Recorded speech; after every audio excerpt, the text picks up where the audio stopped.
Grabando. Hola, muy buenos días. Estamos en la mesa 1 del Foro Hispanoamericano y Virtual de Periodismo Científico, edición COVID-19. Bienvenidos todos los que se están conectando. Le quiero ceder la palabra a Jordi Menéndez, codirector de Factual, que es una de las organizaciones responsables de este foro. Adelante, Jordi. Muchas gracias, Aleida. Como bien dice, mi nombre es Jordi Meléndez, yo estoy desde México.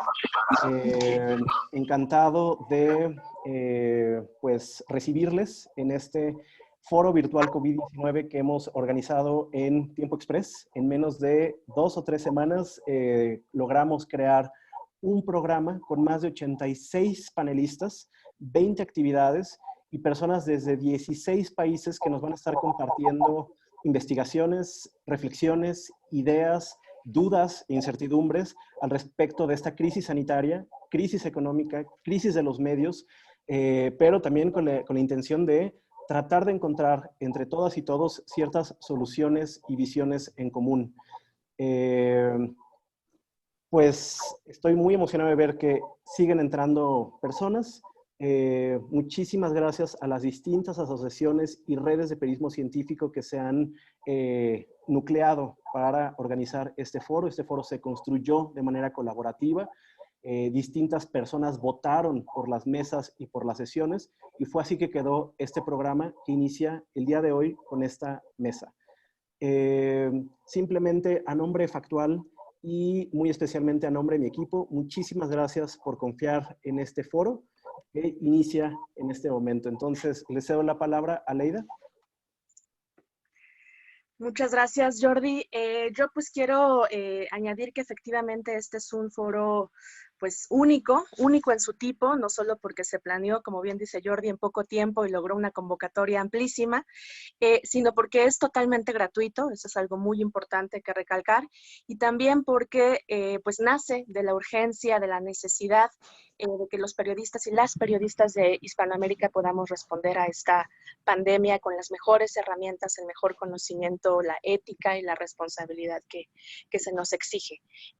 Yo quiero mencionar puntualmente a todas las asociaciones que nos ayudaron, que colaboraron desde el inicio a darle forma y darle vida a este foro, especialmente claramente a Factual y al Centro Cultural España, que hemos ya pues tenido 4 años, este sería el 4º año consecutivo en el que colaboramos. La Asociación Colombiana de Periodismo y Comunicación de la Ciencia, con Jimena Serrano, muchas gracias, Jimé. La Red Argentina de Periodismo Científico, Bruno Mazare. La Asociación Chilena de Periodistas y Profesionales para la Comunicación y la Ciencia, María Elena Velasco. Nombro a todos los representantes que estuvieron en la organización desde el inicio. Red de Conciencia, la Red Brasilera de Jornalistas y Comunicadores de Ciencia, André Viernat. La Asociación Española de Comunicación Científica, Cita Méndez, muchas gracias, Cita. La Asociación Peruana de Periodistas y Comunicadores de la Ciencia, Daniel Mesa. Y también, bueno, nuestra Red Mexicana de Periodistas de Ciencia, a todos por el apoyo, el trabajo y la participación muy activa de sus miembros. Entonces, bueno, dicho esto, quiero proceder a inaugurar este foro, siendo las 10:05 del miércoles 6 de mayo del 2020, declaro inaugurado el Foro Hispanoamericano y Virtual de Periodismo Científico, edición COVID. Y deseo que, bueno, todas las discusiones y reflexiones, entrenamiento que tengamos sean en beneficio de todas y todos para que podamos cubrir de mejor manera esta epidemia y cumplir nuestro máximo deber, que es ofrecer la mejor información a la ciudadanía. Muchas gracias. Vamos a aplaudir. Solamente, entonces, bueno, vamos a empezar, nos vamos ya directo con nuestra primera sesión. Les quiero recordar algunos detalles de la dinámica. En cualquier momento pueden hacer preguntas vía chat. También, si quieren preguntar, seguir la conversación, criticar, lo que ustedes quieran, pueden usar las redes sociales, especialmente Twitter, con el hashtag Foro Virtual COVID-19. Todas las sesiones de todas formas serán grabadas y serán colgadas en YouTube, así que si en algún momento se desconectan, en algún momento pierden señal, lo que sea, todo se estará grabando para que luego lo puedan consultar, ¿de acuerdo? Entonces, vamos a empezar.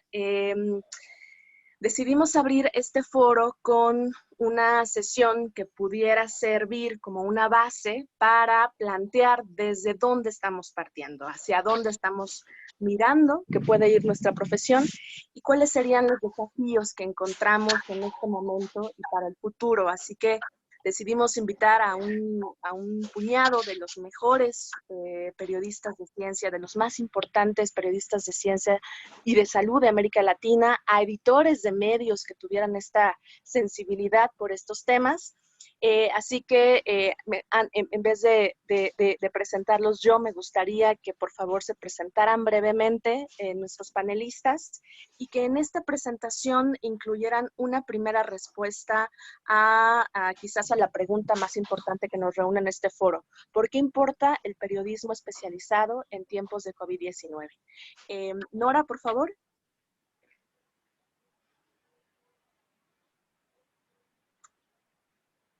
Hola, ¿qué tal? Buenos días a todos. Un honor estar participando del foro. Yo soy en este momento, por algunos meses todavía, presidente de la Red Argentina de Periodistas Científicos, de Periodismo Científico, y nosotros establecimos una colaboración muy, muy intensa. La teníamos ya, pero ahora se intensificó mucho a partir de la pandemia. Porque vemos justamente que los grandes desafíos que plantea comunicar en épocas en que la incertidumbre y la cantidad de información se multiplicaron exponencialmente, del mismo modo que los casos de COVID-19. Vemos todos los días que es incluso difícil para los periodistas científicos y hasta para los propios científicos discriminar entre la información sólida y las fake news o estudios mal diseñados que se transmiten inmediatamente al público común. Y como nunca, porque no pasó en 2009 con la pandemia de gripe A, estos resultados, muchas veces preliminares, muchas veces insostenibles, son transmitidos inmediatamente a través de las redes sociales y de los grandes medios a público que no está entrenado para discriminar qué cosas deben creerse y qué cosas no deben creerse, con el agravante de que, como se trata de temas de salud, esto puede tener un impacto muy, muy inmediato y directo en decisiones que se toman y que pueden impactar de forma brutal a veces en la salud de los individuos. Así que creo que es un momento realmente importante en el que tenemos que sacarle filo a nuestras destrezas, tener una red de contención.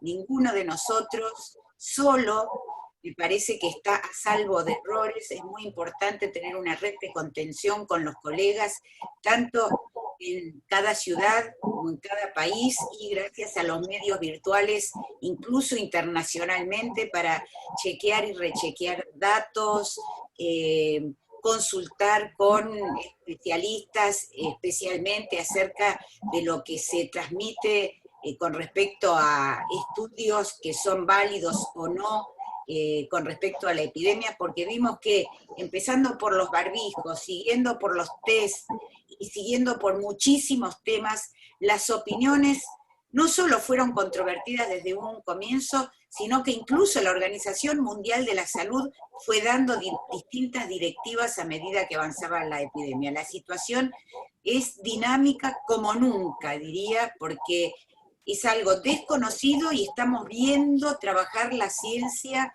con sus avances y retrocesos en vivo y en directo, y hay que tener una formación muy especial y una cautela muy especial para transmitir los nuevos hallazgos. Muchas gracias, Nora. Vamos a ir profundizando justamente estos temas. Me gustaría cederle la palabra a Marcelo Leite, por favor. Buenas tardes para los que están en Brasil y Argentina. Buenos días para todos. Le agradezco a Leida y Jordi por esta invitación de participar. Y Yo soy Marcelo Leite, columnista de Folha de São Paulo. Tengo casi 40 años de periodismo científico, pero no estoy en la plena actividad en una oficina. Yo trabajo como columnista de mi casa. Es un sitio muy privilegiado para mí. Y tal vez es benéfico que no esté en una redacción, en una oficina, porque yo sé que está muy difícil en Brasil, por lo menos, trabajar en estos tiempos de insolación social y todo más. Yo diría que en Brasil los desafíos más grandes para periodismo científico cuando se trata de COVID-19 son de dos órdenes. El primero son la información dudosa o no confiable que se diseminan por las redes sociales. Lo que se ve es que a cada vez menos gente se informa por periódico, mucha gente por televisión todavía, pero mucha gente por redes sociales, sobre todo WhatsApp. Y ese es el dominio, como saben, de las falsas informaciones, de los fake news, etc. Entonces, los periodistas tienen a todo momento que estar dando la información correcta, en fin. Eso es un desafío muy grande de cómo hacer que la información correcta, confiable, de grado científico, llegue a las personas, porque muchas veces yo como columnista tengo la sensación de que estoy, como decimos en portugués, pregando para el cura, para la gente que ya tiene la misma opinión o el mismo valor por la ciencia que yo tengo, por la información fidedigna, confiable y que viene de la ciencia. Y son dos órdenes de problemas. Esto, redes sociales es uno de ellos. Y el otro, en el caso de Brasil, son los datos. No hay datos muy confiables en Brasil, que es un país muy grande, muy moderno, pero increíblemente los datos incluso de muertes, no solamente casos de COVID-19, pero de muertes que son causadas por COVID-19, no son confiables. Hay indicaciones de que no sé si se dice en español, subnotificación es muy grande. El número de muertes es sobre todo de casos de COVID-19 que no llegan a nuestro conocimiento, que no están en las estadísticas oficiales. Y hay un grupo de epidemiologistas y todo que están trabajando para ver si con el concepto de muertes adicionales, o sea, la cantidad de muertes que ocurren en el país, que están acima de la media, del promedio histórico, cuán grandes son. Y es muy difícil obtener esos datos para todo el país en Brasil. Entonces, yo diría que la precisión de la cobertura de COVID-19 está muy perjudicada por esos dos factores. Muchas gracias, Marcelo. También, afortunadamente, estás tocando varios temas que van a ser temas en sí mismos para mesas durante todo nuestro foro, pero pues en esta sesión está muy bien que partamos de esas diferencias y también puntos en común que tenemos varios países. Escuchándote, pues a todos seguramente nos suena bastante familiar que sucedan estas problemáticas y estos debates dentro de la misma ciencia y con los representantes de las autoridades de salud de cada país. Carlos Francisco, si puedes presentarte, por favor, y responder a esta pregunta, ¿por qué importa hablar de periodismo científico o periodismo especializado en tiempos de COVID? Aleida, buenas tardes también para los escuchan. Marcelo, ¿cómo están? Eh, Carlos Francisco Fernández, soy médico, especialista, soy politólogo y soy periodista, soy el editor de la unidad de salud del diario El Tiempo y soy miembro de su unidad editorial. La verdad es que este componente de periodismo científico, de periodismo en salud, nunca, absolutamente nunca, por lo menos en la época reciente, se vio tan comprometido y se vio con un reto tan absolutamente necesario desde el punto de vista social como es el de convertirnos desde el punto de vista general en los traductores de la información para que la gente, dentro de un contexto general, reciba, obviamente, los componentes informativos que requieren y obviamente que te permitan hacer análisis y por encima de todo que seamos aportantes dentro de unos procesos dentro de los cuales todos estamos aprendiendo. Creo que las herramientas que tenemos los periodistas en salud, los periodistas en ciencia, son absolutamente vitales bajo una premisa absolutamente innegable y es que aquí, al desconocer, digamos, al, cuando las condiciones de desconocimiento frente a lo que ocurre son básicamente el común denominador, aparecen muchos expertos. Es decir, la posibilidad siempre de encontrarse dentro de este componente poco modesto que se tienen desde algunos espacios de proponer teorías, de lanzar conceptos y demás, pues definitivamente caen en los periodistas como un elemento en donde necesariamente tenemos que filtrarlos, en donde necesariamente tenemos que analizarlos. Y por eso digo que estas herramientas que tenemos desde el periodismo científico nunca se vieron tan retadas como ahora. La responsabilidad que tenemos es desbordada, es absolutamente vital, no solamente dentro del contexto de la información en salud, sino incluso social. Y para eso, pues creo que nosotros tenemos que necesariamente desbordar, obviamente, nuestras fuentes y pegarlas a todas las áreas de nuestros medios, a todas las áreas de los medios circundantes, para, digamos, compartir, como decía Nora, para tratar justamente de congregar, pero por encima de todo para tratar de proyectarnos todos dentro de un contexto de responsabilidad social. Es un momento histórico, es un momento único, tal vez de pronto no lo volvamos a vivir dentro de este marco desde el plano informativo, pero también es muy importante que entendamos que lo que nosotros dejemos aquí no solamente va a tener una proyección social, sino también para las futuras generaciones dentro de marcos que esperamos justamente no se vuelvan a repetir, por lo menos dentro del contexto de la sorpresa con la que nos tomó todos estos elementos. Entonces, creo que la tranquilidad, digamos, la nobleza de la ignorancia nos exige obligatoriamente compartir saberes, pero por encima de todo entender que bajo una premisa, como digo, absolutamente innegable, el desconocimiento nos obliga a abrirnos, a aportar y por encima de todo a saber que nuestro objetivo está más allá de nuestros medios. Muchas gracias, Carlos Francisco. Importantísimo, pues esto, ser conscientes del momento histórico que estamos viviendo y también de nuestra responsabilidad en él.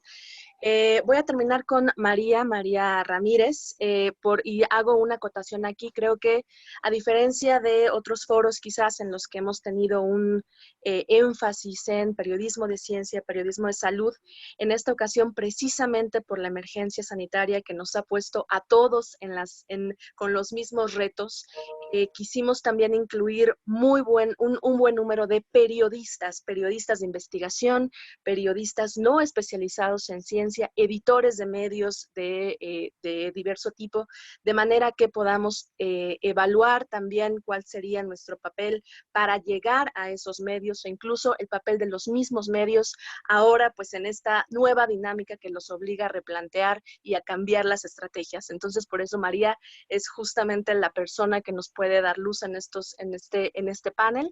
María, por favor, te pido que te presentes y que respondas a la pregunta por qué es importante pensar en el periodismo especializado en tiempos de COVID. Muchas gracias, Aleida y Jordi. Buenos días, buenas tardes desde Madrid, desde España. Yo soy María Ramírez, soy directora de estrategia del diario.es, que es un medio generalista muy político de España.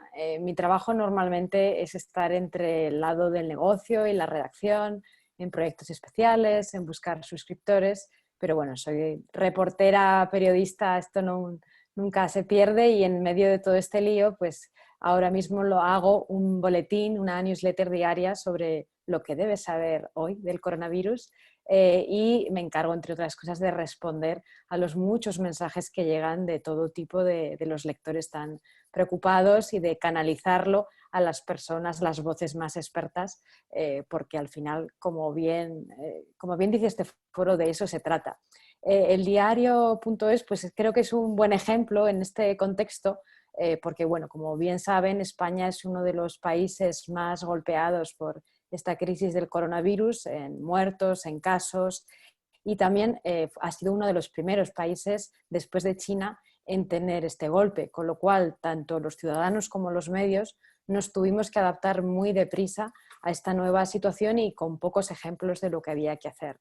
Como decía, el diario.es es un medio muy político. Tenemos una sección de sociedad, lo que llamamos política social también, pero no teníamos una sección de ciencia. En esa sección de política social había muchas personas especializadas, por ejemplo, en salud pública. Y de hecho la parte más fácil para nosotros, entre comillas, ha sido la parte de los hospitales, qué capacidad de unidad de cuidados intensivos tienen. Esa parte era más accesible, estábamos más acostumbrados. Hacíamos temas de salud pública, de ciencia, de medicina, pero no tanto. Y ahí hemos tenido que pedir ayuda a colaboradores que ahora son valiosísimos. Y esto se nota mucho, yo creo, una de las cosas donde se nota más el valor que le estamos dando ahora a los periodistas especializados es en las ruedas de prensa. En las ruedas de prensa, para preguntar al ministro de Sanidad o al presidente o a quien aparezca, se nota muchísimo si quien pregunta es un periodista político, que normalmente está con sus reflejos políticos de preguntar más sobre las batallas, o un periodista especializado, que pregunta lo que realmente importa ahora, que son los detalles de lo que está pasando, de lo que puede pasar, de lo que sabemos y lo que no sabemos, porque como bien decía Nora, la incertidumbre empieza por los mismos científicos. Y creo que lo que hemos visto en los periodistas más especializados es precisamente esa humildad de decir, bueno, hasta aquí es lo que sabemos y lo demás es incertidumbre y tendremos que ver, porque especialmente en esta crisis pues se ha visto que muchas cosas han cambiado. Pero el hecho de saber qué preguntas hacer y saber los límites de los estudios, de las teorías, hipótesis que a veces vemos, es esencial. Y eso para nosotros creo que somos un ejemplo de cómo un medio que era muy político, ahora toda su vida, todo el valor, la persona más importante es la que lleva estos temas de salud pública y cómo estamos todos, incluso los que no estamos especializados, volcados en aprender de los que más saben, porque al final pues esto va a durar mucho y las personas que saben preguntar, que sabían ya antes de cómo manejarse, son las que mejor pueden contar esta crisis. Muchas gracias, María. En efecto, vamos a llegar ahí para evaluar, para que nos cuentes un poco más sobre el impacto que ha tenido este cambio en la estrategia. Y bueno, antes quisiera hacer unas preguntas generales. Creo que todos, con su experiencia, con lo que están viviendo en estos momentos, pueden responderlas. Yo creo, no sé si así lo perciben ustedes, que en varios de nuestros países estamos viviendo una cobertura muy heterogénea de la pandemia. Por un lado tenemos como las grandes historias, las investigaciones profundas, las investigaciones originales que intentan abordar a la pandemia desde distintos ángulos y realidades, ¿no? Y que precisamente esto que hablaba María, intentan describir la complejidad de la epidemia, pero también incorporar la complejidad de la ciencia, ¿no? Con sus debates, sus incertidumbres, sus limitantes, y que está haciendo finalmente la investigación científica para enfrentarla.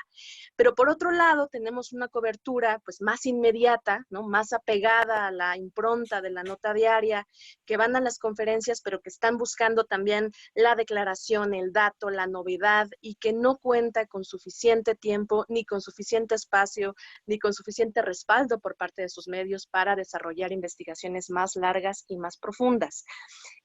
Yo personalmente creo que no es que sea una mejor que otra, ¿no? Creo que ambas forman parte de nuestro ecosistema de comunicación y que ambos se complementan, ¿no? A la gente le importan ambas cosas. El problema problema, y no sé si ustedes lo identifican así, es que hay un desbalance, ¿no? Mientras que hay muchísima más cantidad de este periodismo de nota diaria y un poco más superficial o sin meterse en la complejidad de la misma pandemia, pues hay un puñado de periodistas especializados que pues apenas están intentando meterse en los grandes medios, que trabajan muchos para medios en el extranjero, ¿no? Que valoran más su especialización, o que están en medios independientes que están dando la lucha, pero sin embargo no tienen el impacto que podrían tener los medios más tradicionales y con mayor impacto en nuestros países. Entonces mi pregunta es, ¿ustedes observan este desbalance en sus países? Y si es así, ¿cuál es el riesgo? ¿Cuál es el riesgo de que tengamos este desbalance y que sigamos así después de esta epidemia? Pues, si quieres, ahora empezamos contigo, María, y nos damos el revés. Sí, entiendo bien lo que dices y es verdad que sobre todo en el caso de España yo creo que se notó mucho en los primeros días, en las primeras semanas, donde la prioridad era cubrir lo último, sobre todo de la emergencia sanitaria, con tanta gente muriendo. Pero ahora, según pasa el tiempo, esa otra parte de explicar el fondo y hacia dónde vamos, creo que se está echando, o sea, es lo que más tal vez necesitamos. Depende un poco de los medios. Yo diría que en algunos medios grandes, por ejemplo El País, en España, estamos descubriendo algunos periodistas que estaban ahí, tal vez en un rincón de la redacción, y que ahora están haciendo ese trabajo. En los medios grandes, que siempre han tenido recursos y a lo mejor ya tenían sus periodistas, pero no estaban tan visibles, se está viendo. En medios medianos como El Diario, pues sí que hay más falta de, bueno, pues están faltando estas figuras. Y yo lo que creo es que puede salir algo bueno de esto, porque algunos periodistas en medios más pequeños, no medianos, sino más pequeños, como mencionabas, se están dando a notar. Estoy pensando, hay un medio que en España que se llama Cibio, que es una fundación que hace muy buen trabajo con la transparencia de datos. Tendremos incluso a Ángela como invitada en este foro. Pues yo iba a mencionar a Ángela. Ángela es muy buen ejemplo. O sea, Ángela, que lleva muchos años de periodista especializada en asuntos de salud pública, bueno, pues Cibio, que es un medio pequeño, tuvo el buen acierto hace tiempo de contratarla y está haciendo ese tipo de investigaciones más a fondo, la explicación más compleja pero más profunda de qué ha pasado en España como en otros sitios con los test, y estamos viendo esa capacidad que, claro, alguien que tiene tanta trayectoria pues puede hacer ese trabajo mucho mejor que cualquier otro periodista.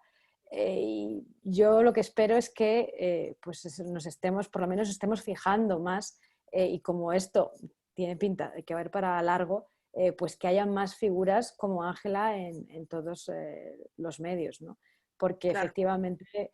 Y lo notas también, ¿no? En los lectores. Los lectores no les vale con las declaraciones, todo el ruido político que en España ahora mismo hay mucho, pues queda es poco interesante al final para los lectores, que están o bien preocupados por su salud o bien preocupados por lo que va a pasar en los próximos meses, años, y todo esto a lo que estamos acostumbrados muchas veces se hace escaso para los lectores. Claro. Nora, Carlos Francisco, ¿notan ustedes este desbalance? ¿Cuál creen que sería el riesgo en nuestros países?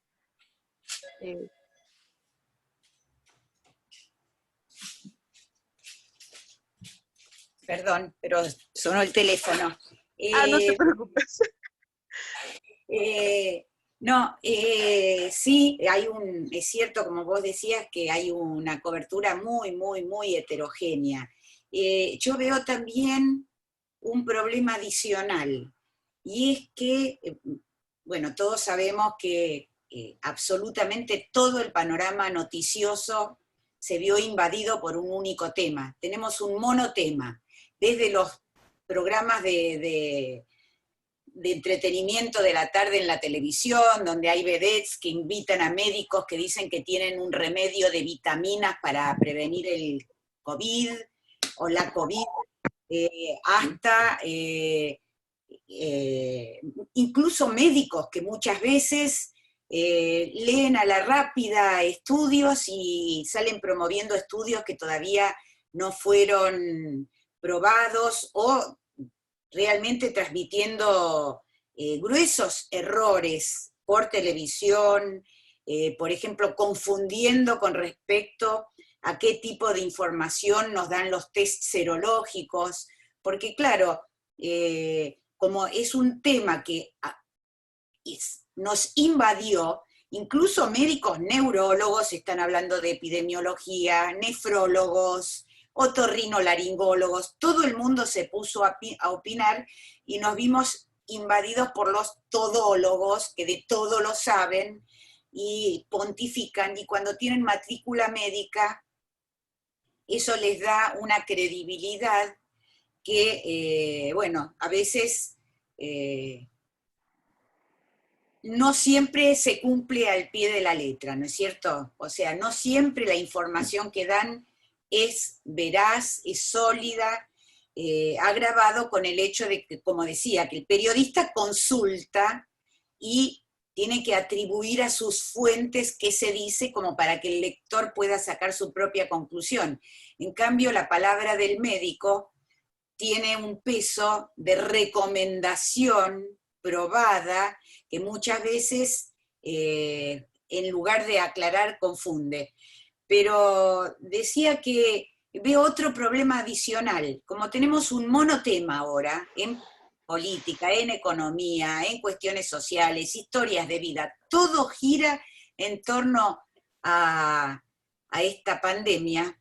Muchas veces los medios, incluso los medios gráficos, tratan de exprimir a las piedras y entonces quieren temas a como dé lugar, quieren temas aunque no haya temas, quieren noticias aunque no haya noticias. Y entonces se corre el riesgo de inventar o dar trascendencia a temas menores con tal de llenar páginas de diario o espacios de televisión. Por supuesto, tal vez por un sesgo propio, como trabajo en gráfica, y aunque tengo un programa de radio, pero trato de aplicar los mismos criterios en la radio que aplico en la gráfica, me parece que el problema está todavía más concentrado en la televisión, ¿no? Cuando uno ve horas y horas y horas de comentarios sobre el mismo tema, repitiendo las mismas cosas, a veces confundiendo, como decía, y como hay que llenar tantos minutos de aire, se convoca a personas que no están calificadas y en lugar de aclarar, oscurecen. Y a veces tienen expertos destacadísimos y no los dejan explicar, ni les dejan aclarar los temas que son confusos, ¿no? Así que la verdad que, como decíamos al comienzo, y alguno de nosotros dijo, es realmente un desafío, creo, como voy a abusar de una palabrita que se está abusando en estos días, que es inédito o es como nunca antes, un desafío porque así como la pandemia potenció las dificultades y puso al desnudo las dificultades que ya existen en los problemas de salud, creo que también ocurrió lo mismo con los problemas que existen en el periodismo, ¿no? Desnudó y puso en evidencia problemas, muchos de ellos graves, que se dan continuamente en el periodismo. Sí, totalmente, Nora.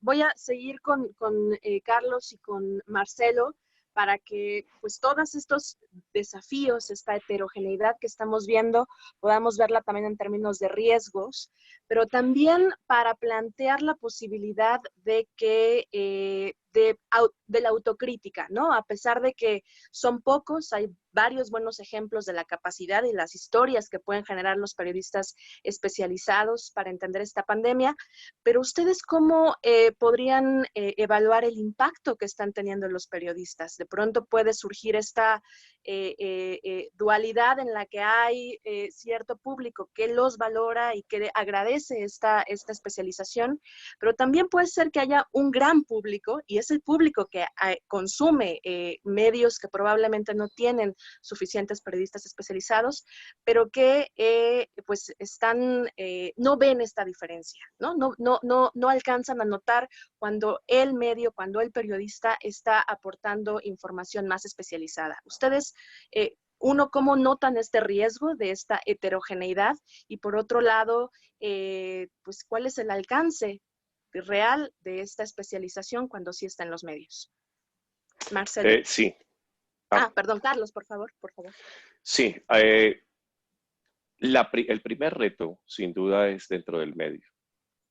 Porque convencer al entorno de que definitivamente más allá de las coyunturas, más allá del conteo diario de muertes, más allá de la retórica de la crisis, existen elementos de responsabilidad que naturalmente nos debe permear a todas las áreas de los medios.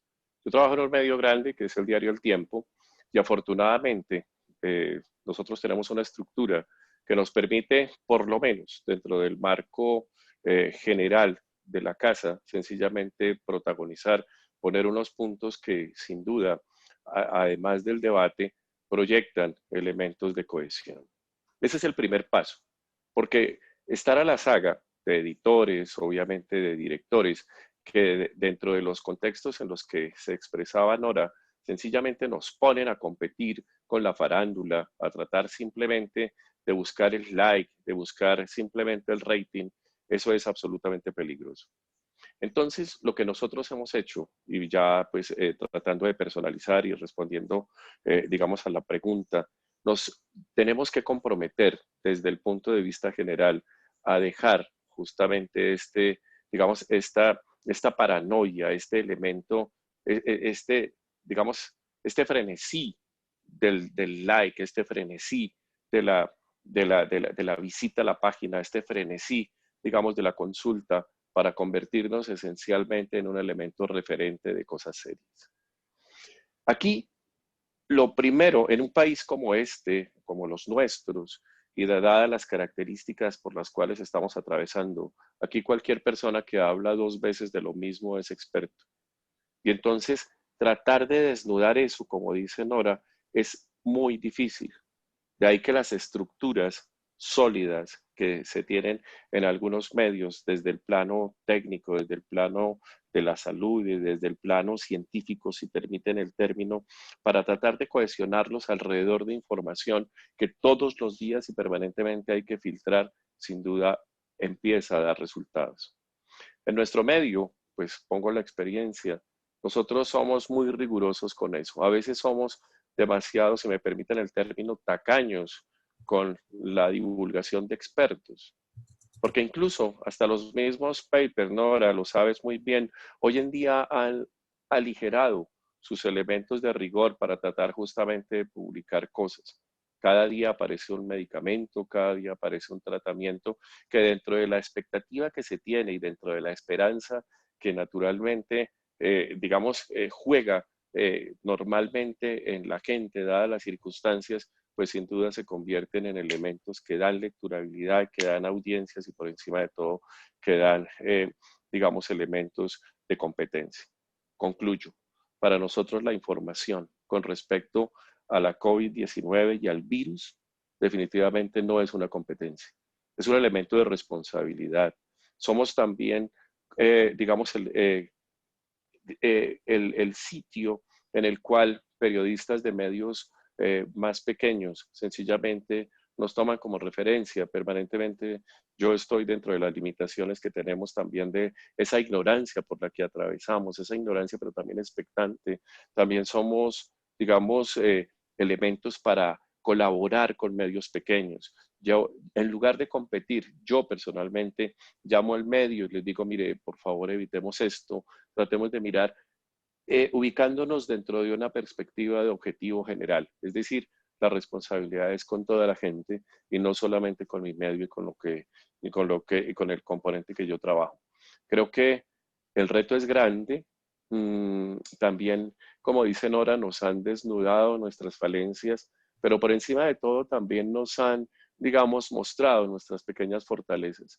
Y creo que dentro de ese contexto, pues sin duda es que nosotros nos movemos en este día a día tan difícil, básicamente dentro del marco de una perspectiva incierta. Creo que nosotros, pues, debemos ser conscientes de eso, pero por encima de todo ubicarnos dentro de un papel propositivo, serio, responsable y riguroso. Todo dentro de un marco simple, no formar parte del problema. Y dentro de ese contexto, sencillamente ser muchas veces silenciosos. Con nuestro silencio muchas veces estamos aportando más a la solución del problema. Y creo que no ha sido fácil, no ha sido fácil, pero vamos por ahí y creo que algunas cositas hemos logrado. Voy a retomar eso que estás diciendo, Carlos, para ir con Marcelo y de nuevo con María, porque justamente sus casos, el caso de Carlos, Marcelo, Nora, pues son periodistas que han estado en estos medios desde hace muchos años, ¿no? Más de 20 años probablemente dedicándose a estos temas en medios, y digamos que son claramente historias de éxito, pero tristemente oasis en el desierto, ¿no? Excepciones en la regla que parece regir actualmente a los medios y desde hace muchos años.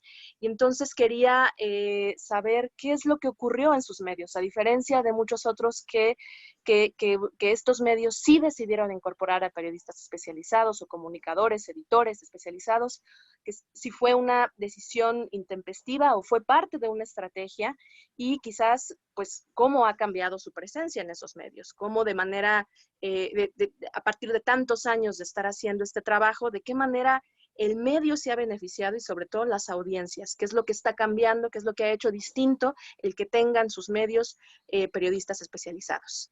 Voy contigo, Marcelo. Gracias. Yo diría que en el caso de Folha de São Paulo es una suerte que tenemos que el periódico hace muchas décadas tiene una política muy consistente de mantener a periodistas de ciencia en su equipo. Ya tuvimos más de 10 personas. Hoy estamos con, entre reporteros y redactores, digamos, tal vez 4 o 5 personas en la redacción que están dedicadas, son especializadas o en ciencia o en salud pública y todo eso. Y eso es muy bueno porque yo pienso que la cobertura de Folha, y es el caso también de otros grandes periódicos en Brasil, como Estado de São Paulo, nuestro competidor local, y O Globo, nuestro competidor nacional. Y también tienen, tal vez no tantos periodistas de ciencia empleados, pero siguen el mismo nivel de calidad en sus reportajes sobre ciencia y salud. En el caso de COVID, no siento tanto ese desbalance que has mencionado antes.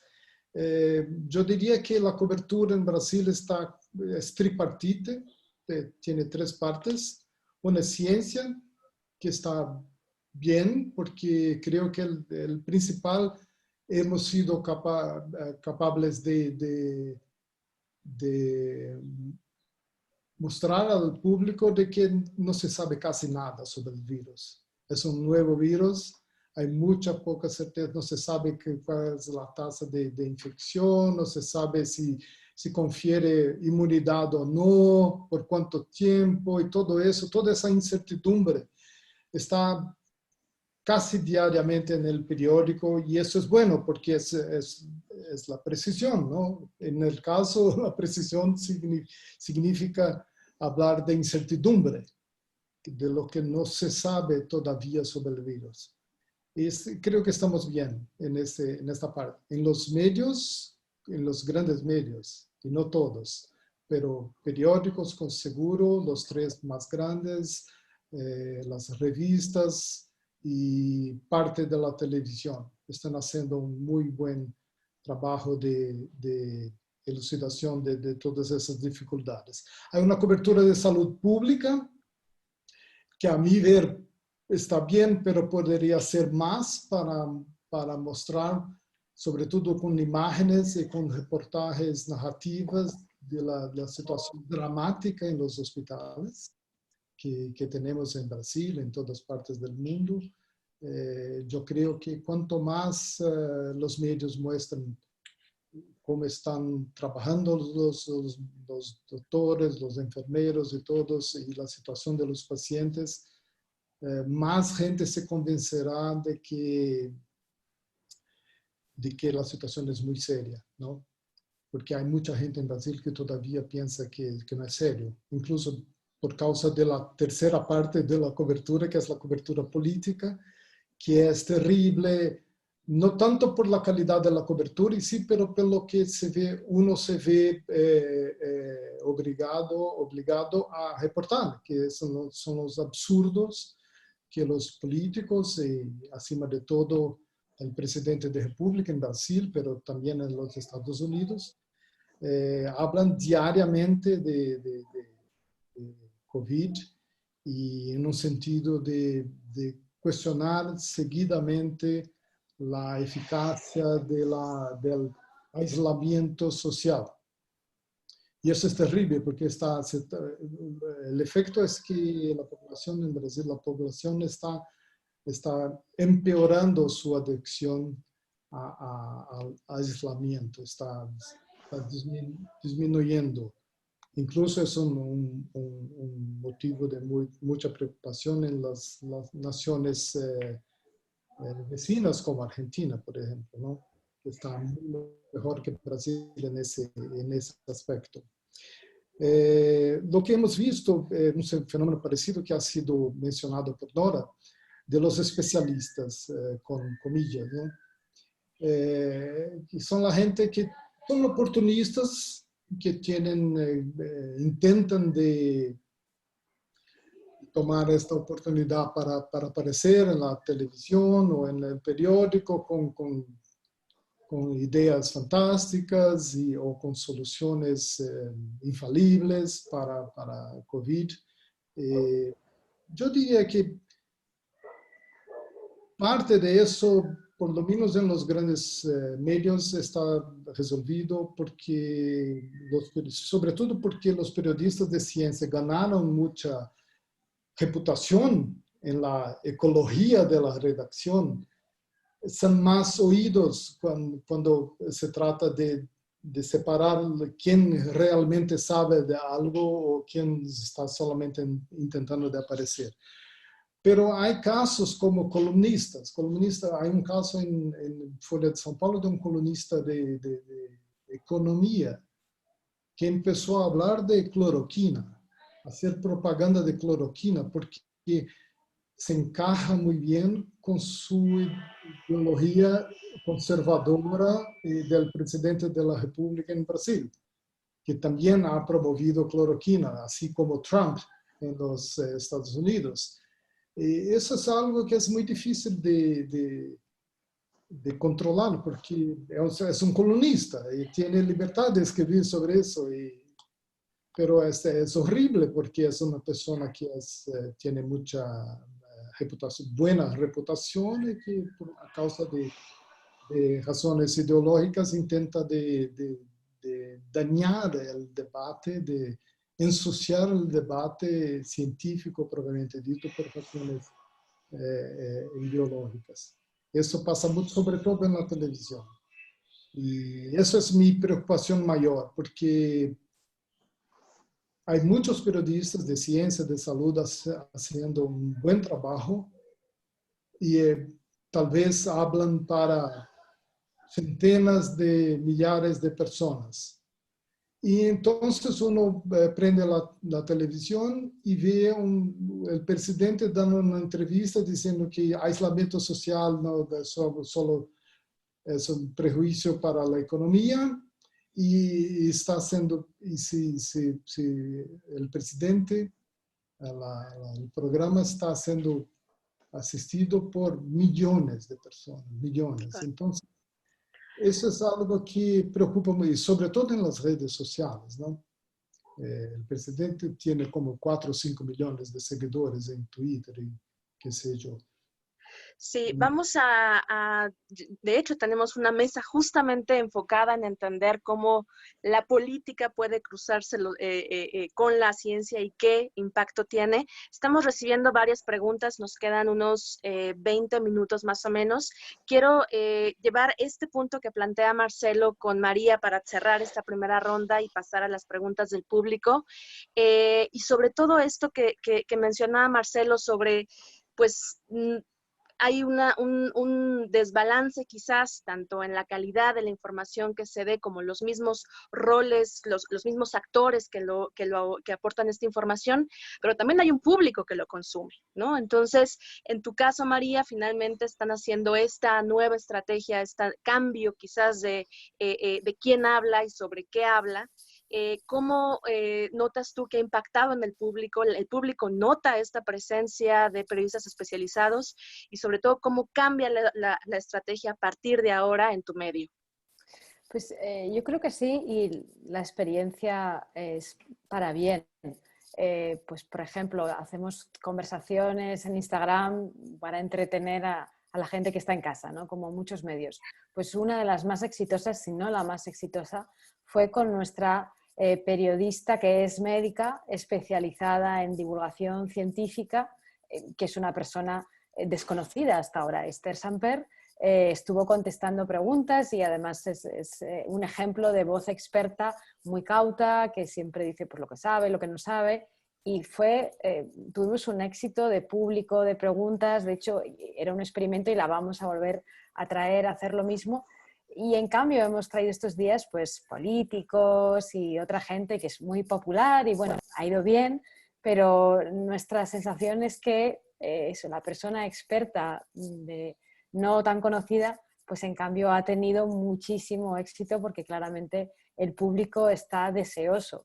Es, por supuesto, un reto elegir bien esas voces de expertos porque, bueno, pues como hemos comentado, es verdad que no cualquier médico es experto. Esto es un asunto muy complicado, incluso para los epidemiólogos.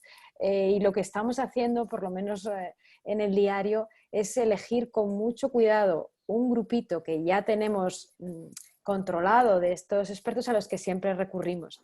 Intentamos no, o sea, si ya sabemos unas voces expertas que funcionan, intentamos que esas sean nuestra referencia y cada vez que hay que hacer un tema recurrimos a este grupo, ¿no? En vez de, bueno, pues cada uno que sale, hay mucha gente con muchas ideas, pero intentamos no dejarnos apabullar por la cantidad de personas que salen proponiendo cosas y creo que esto ahora mismo nos está funcionando.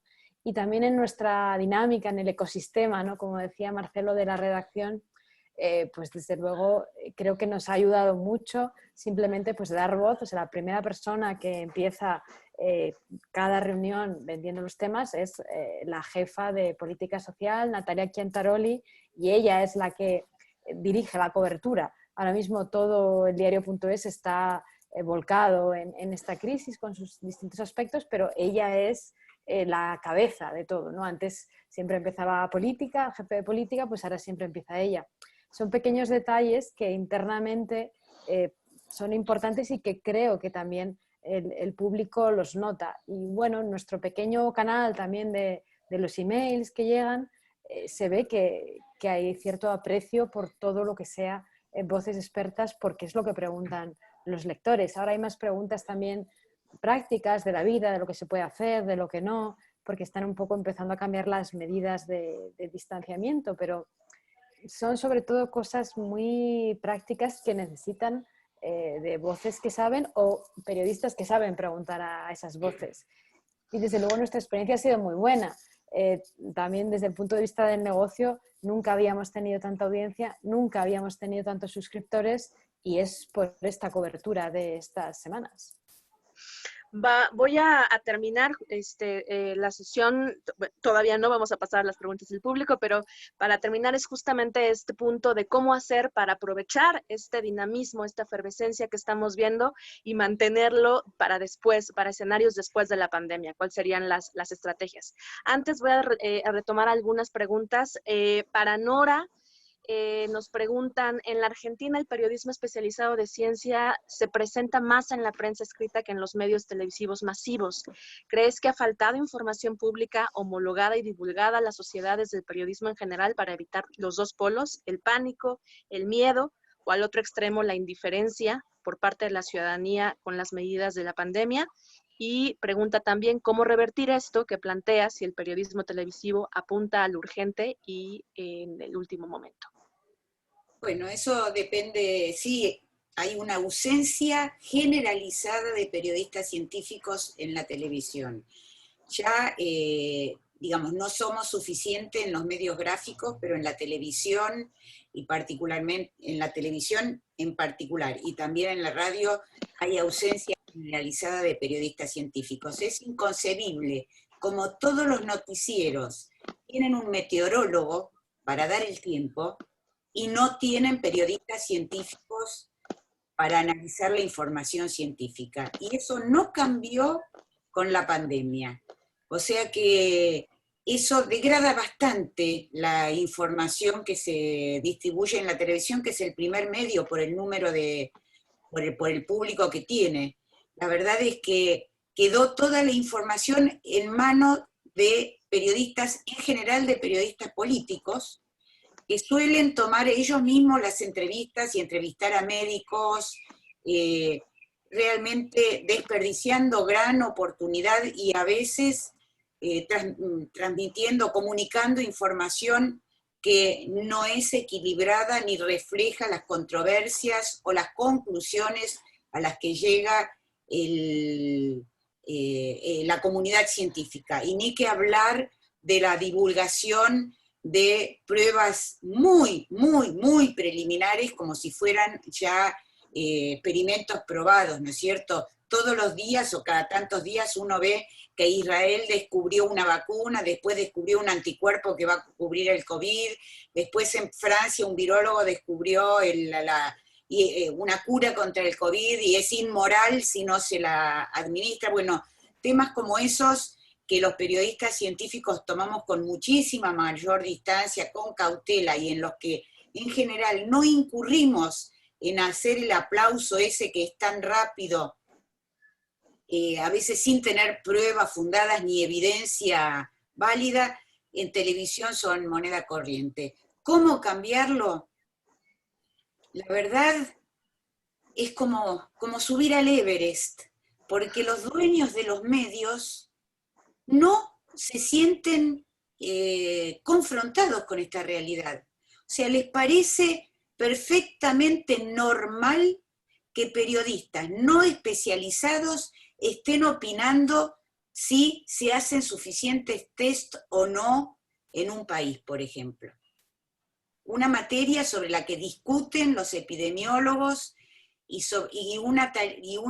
un tema muy complejo y sobre el que se puede tomar una posición, pero hay otras posiciones atendibles y hay que analizar.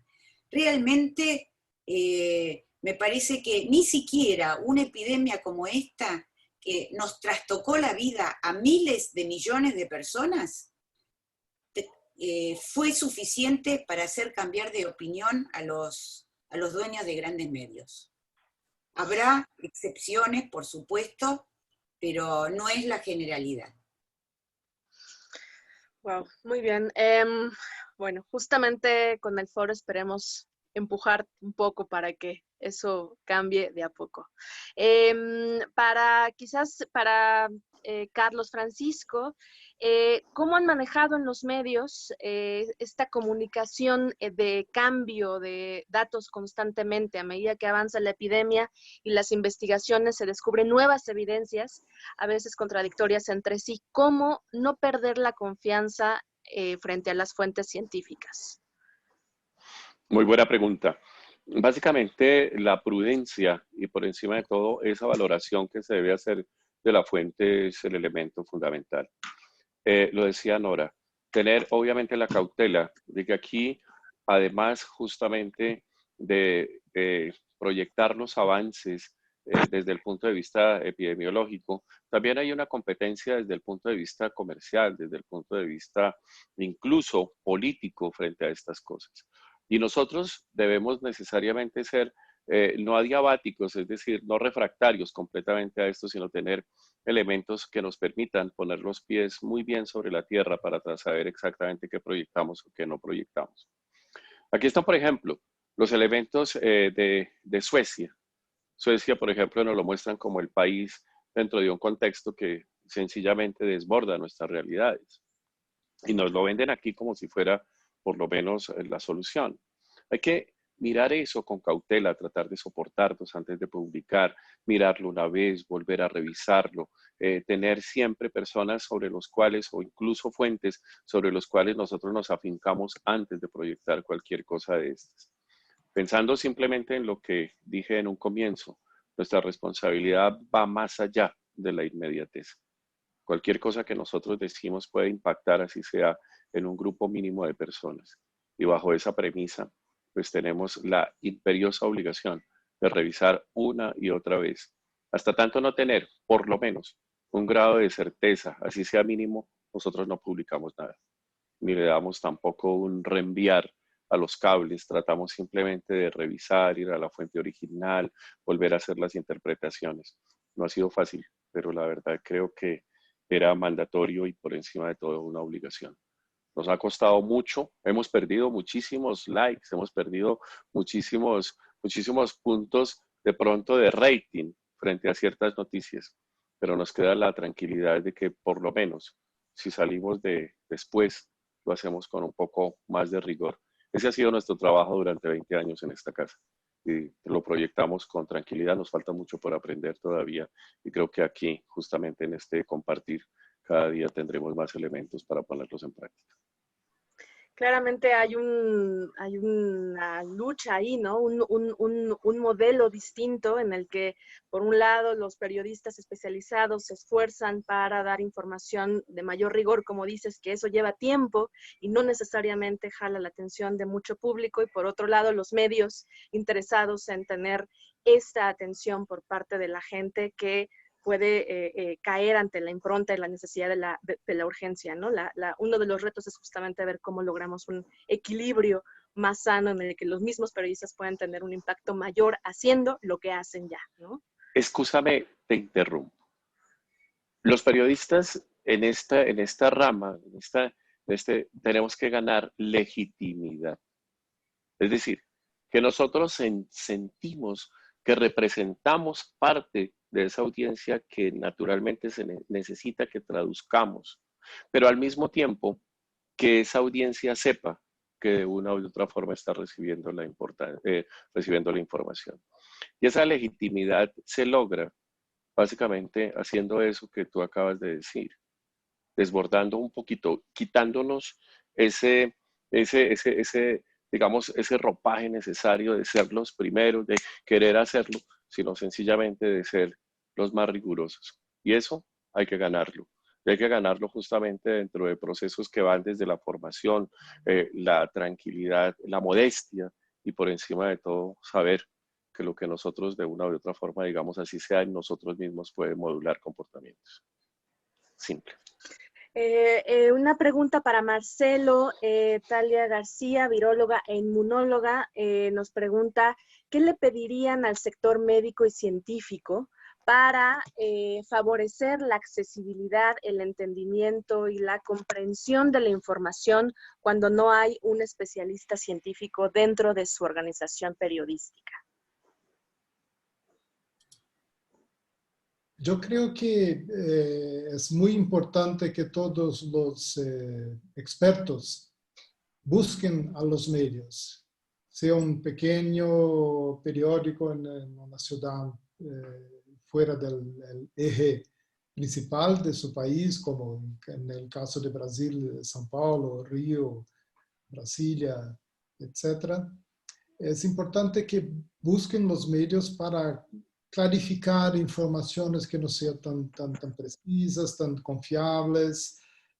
Hay que tener incluso una motivación para criticar a sus propios pares, la gente, los médicos, los científicos que están diseminando información incorrecta, no confiable, muy prematura sobre que sea una droga o una vacuna o cual cosa.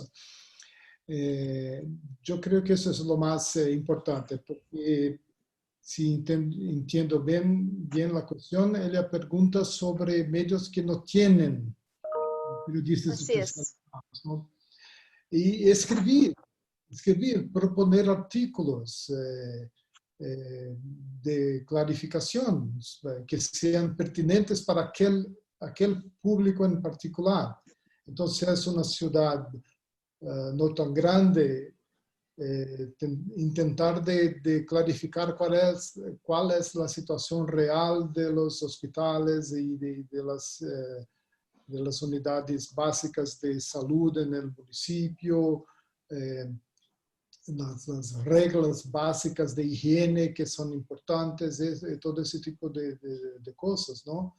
Para garantizar que el contenido que llega a las personas por radio o por TV, por que sea, es importante que tomen la iniciativa y que no se sientan solamente obligados a reaccionar cuando algo falso o equivocado aparece en el medio. Eso sería Muy bien, mejor. Marcelo. Para María Ramírez, Elena Lázaro nos pregunta, ¿no crees que con el inicio de la desescalada que se está perdiendo precisamente la información científica y estamos volviendo de nuevo al debate y la confrontación exclusivamente política?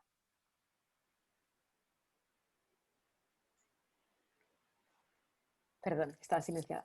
Elena tiene razón. Antes de la epidemia, de la pandemia en España, teníamos una gran bronca política y un momento de pausa, pero ahora ha vuelto en todo su esplendor. Y uno de los riesgos es que los periodistas también nos dejemos arrastrar por lo que hacen los políticos, que en este caso está mal, porque no es tal vez el momento de centrar el debate en una carrera política. Lo que menciona Elena es que en España ahora mismo, que está remitiendo poco a poco este primer brote, probablemente primer brote de la epidemia, hay una competición entre los territorios porque se está empezando un proceso de bajar medidas según sea la situación en cada territorio. Cada territorio está gobernado por políticos con pues, también comprensible agobio por la situación económica, pero también con cierto grado un poco de irresponsabilidad de muchos políticos presionando porque se rebajen esas medidas en sus territorios. Y esto ha dado lugar efectivamente a muchas peleas políticas. Justo antes de entrar en este foro tenía la reunión de la redacción y ha sido curioso ver cómo ha evolucionado un poco cómo vamos a dar este tema mañana. Ahora mismo hay un debate en el Congreso, en el Parlamento Español, y se va a aprobar la prórroga del estado de alarma, que es la figura para mantener estas medidas de aislamiento, confinamiento. Y estábamos al principio pues, pensando en abrir, en dedicar nuestro esfuerzo a la noticia más importante mañana con este asunto. Pero rápidamente hemos cambiado un poco, hemos huido de ese tema más político y en cambio hemos comentado de no, vamos a llamar a nuestro grupo de voces expertas en epidemiología y vamos a preguntar qué territorios están preparados, qué territorios no, en su opinión. Y ya lo que iba a ser un tema político, probablemente arrastrados por este debate, pues en cambio se ha convertido en lo que creo que debemos hacer un esfuerzo enorme y debe ser, que es un debate sobre los medidores hasta donde sabemos de cómo está la epidemia.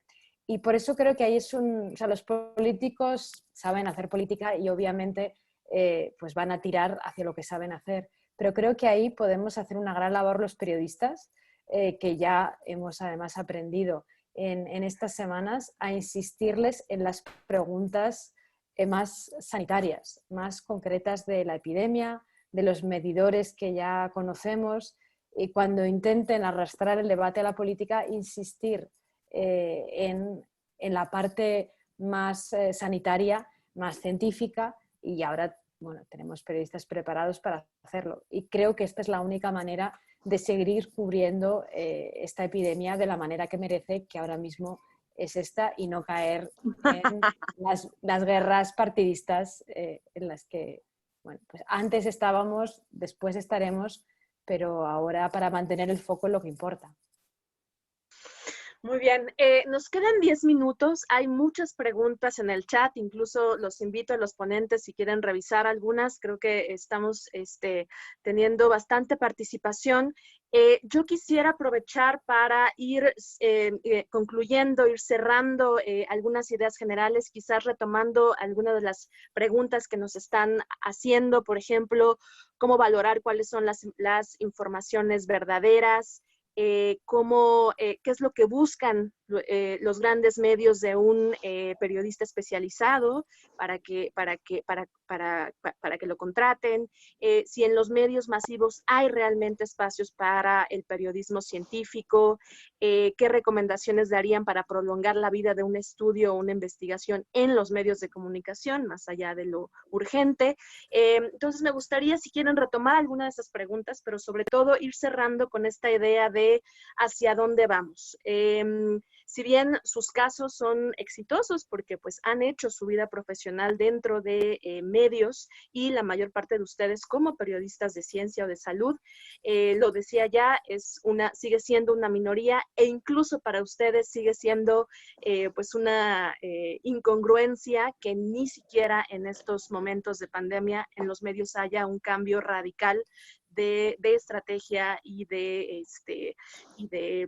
pues respeto y de inclusión a los periodistas especializados. Entonces quisiera ir concluyendo, que cada uno me diera una respuesta sobre cómo contribuir para que haya una mayor presencia del periodismo especializado en los medios de comunicación, de mayor impacto en nuestros países, si es una guerra perdida o hay algún tipo de esperanza. Pero, Nora, por favor. Bueno, es cierto que en mi caso en particular me siento feliz de haber podido desarrollar 4 décadas. De hecho, con Marcelo nos vimos hace tantos años, siempre trabajando en estos temas, lo considero un privilegio y es maravilloso, pero debo decir que de todas maneras no considero que seamos, por lo menos en mi caso, tan exitosos. ¿Por qué? Porque incluso de parte, no solo de los grandes medios, sino de los funcionarios, muchas veces las grandes noticias prefieren dárselas a los periodistas políticos en lugar de a los periodistas científicos. Es decir, todavía el periodismo científico no está en un nivel de igual a igual con el resto de las especialidades, como son los periodistas de política, de economía o incluso de deportes. Tenemos que nosotros estar todo el tiempo probando de que somos capaces de atraer al público, cuando muchas veces nuestras notas tienen altísimos niveles de, digámosles, rating o de cliqueos, por ejemplo, en las ediciones online. Siempre hay esa pequeña desconfianza, esto le interesará a la gente o es muy difícil, y esos otros preconceptos. De todas maneras, debo decir que desde los años, hace tanto tiempo que llevo trabajando en esto, que sería también injusta si no reconociera que se avanzó muchísimo. No solo en la Argentina el hecho de tener una red de periodismo científico que realmente dio a conocer colegas, por ejemplo, de lo que nosotros llamamos el interior, que no es la capital, esta megalópolis que tenemos en Buenos Aires, que practican el periodismo científico de excelencia en provincias como Jujuy, en el caso de Gastón Ortiz, o Córdoba, Lucas Viano y muchos otros colegas, colegas que trabajan en otras provincias y que se pueden dar a conocer ahora justamente por el gran interés que hay en estas noticias y porque lo hacen bien desde ya, y por las redes sociales. Las redes sociales abrieron una ventana para el trabajo de los periodistas científicos. Y con todas las enormes dificultades que tenemos, hay hoy un grupo de periodistas científicos excelentes, del mejor nivel, que no existía hace 15 años. Y eso es gracias al trabajo de muchos pioneros, al trabajo de muchos colegas, a la conformación de estas redes que nos permiten discutir nuestra profesión y seguir especializándolos y haciendo foros, haciendo talleres con especialistas, y yo creo que se va generando una nueva generación de periodistas científicos de muy buen nivel que no tienen nada que envidiarle a colegas del hemisferio norte, salvo muchas veces los recursos. Los recursos sí son muchísimo menores para los periodistas de estas latitudes que los que disponen en otros lugares. Pero bueno, por eso creo que el panorama no es totalmente negativo ni totalmente positivo, ¿no? Es un panorama con claroscuros. Tenemos que aprovechar lo bueno y seguir avanzando, y yo creo que sí, se va a poder, pero no falta todavía. Muy bien, nos queda muy poquito tiempo. Quisiera terminar con una idea tanto de Marcelo como Carlos Francisco, una idea muy, muy breve, pensando a futuro, qué es lo que necesitamos hacer, y cerramos. Por favor, Carlos. Sí, primero entender que definitivamente existe un futuro, que se ha hecho un camino, que tenemos quienes de una u otra forma, alguna experiencia, tenemos que compartir y por encima de todo entender que este es un proceso, que esta experiencia nos deja a nosotros unas enseñanzas que naturalmente nos permiten devolvernos un poquito en el camino, levantar la vista y otear con un poco más de certezas. Creo que hay camino, nos falta mucho. Esto sin duda reta también a los medios para que entiendan que esta fuente definitivamente no es una fuente secundaria, que es muy importante. Lo mismo que se ha demostrado en el mundo, el impacto que tiene la salud, el impacto que tiene el rigor desde el punto de vista técnico, científico, y bajo esa premisa creo que la fuente tiene que necesariamente equipararse a esas nuevas realidades que esta pandemia nos deja. De ahí que es importante que todos quienes trabajamos en esto entendamos ese compromiso y entendamos justamente que estamos aquí para hacer camino, pero al mismo tiempo para abrir esa trocha que de una u otra forma nos ha comprometido desde hace mucho tiempo. Termino ahí, dejando eso, tenemos que ser esencialmente modestos, humildes frente a este conocimiento y por encima de todo saber que debemos, como decía hace poco, formar parte de la solución y no convertirnos como dentro de este contexto de autocrítica en parte del problema, porque muchas veces lo hemos visto. Y frente a la pregunta de la viróloga, excúsenme que me adelante un poquito. ¿Qué se le pide a los técnicos? ¿Qué se le pide a los científicos? ¿Qué se le pide a los médicos? Silencio. Cuando el médico no sepa, también hay que entender que frente a un micrófono, frente a una entrevista, el término, o mejor la frase no sé, puede ser muy valiosa. Si no tiene certezas, si no tiene rigor, silencio. Y bajo esa condición creo que podemos ir, que hablen los que sepan, incluso para los políticos. Y dentro de este marco, creo que por ahí vamos avanzando con mayor tranquilidad. Muchas gracias, Carlos. Terminamos. Marcelo, una idea de cierre, por favor, muy breve para concluir. Muy breve. Bien, yo pienso que COVID-19 nos ha abierto una ventana en las redacciones para el periodismo científico, que la reputación de los periodistas científicos, los especializados, está mejor en el ecosistema de la redacción, y que tenemos que aprovechar esta oportunidad para demostrar que no solamente comprendemos la ciencia, pero somos buenos periodistas, que lo apuramos todo al fondo, con mucha comprobación de todo, y que sabemos escribir bien, y hay que explorar podcasts, videos y todos los recursos tecnológicos que hay hoy en día para presentar cosas que son complejas, como la pandemia, ¿no? Pero un viejo periodista de Brasil decía que, en mi caso, yo viví bastante el suficiente para que tenga visto de todo pasar y también su contrario, ¿no? Y lo que pasa es, por ejemplo, hubo mucho optimismo con la cobertura ambiental, cuando hubo la conferencia de Río y todas las conferencias de clima, etcétera. Los periodistas que cubrían, como yo, el medio ambiente, fueron muy valorizados, había grandes equipos, todo eso pasó, no hay muchos más. Entonces no hay que ser mucho optimista, pero sí probar con excelencia, con un buen trabajo, que el periodismo científico no solo es necesario, pero es muy importante y puede ser muy buen periodismo, muy buen periodismo. Muy bien, Marcelo. Narrativas son fundamentales, sea en video, podcast o long form, como se dice, con textos muy bien escritos. Eso es lo que creo que nos da la oportunidad de mantener nuestro puesto en las redacciones. Muy bien, Marcelo, muchas gracias. María, cerramos contigo. ¿Cómo ves el futuro en una idea de un minuto, por favor? Bueno, yo soy más optimista, tal vez porque ha sido tan fuerte en España que creo que nos ha despertado.